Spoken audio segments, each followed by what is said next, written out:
İsrailin yaxın şərqdə ən təbii müttəfiqi farslardır. Və farslarla onlar mütləq dil tapacaqlar. Vaxt gələcək, inanın mənə. Mən o günü bəlkə də görməyəcəm, amma olacaq. Çox maraqlı. Çünki tarix belə olub. Yahudilərlə farslar həmişə ən yaxın münasibətlərdə olublar və qardaş münasibətlər olub bunların arasında ərəblərə qarşı. Farslar kütlə olaraq ərəbləri nifrət edirlər. Dilə gətirmirlər, amma nifrət edirlər. Niyə?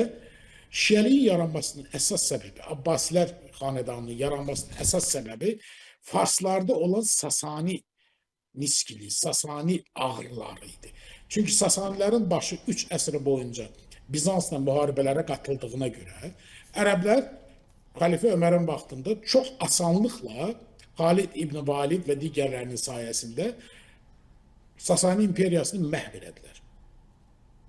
Və farslar onlara yad dili birinci üstlərinə aldılar, amma sonra rədd elədilər.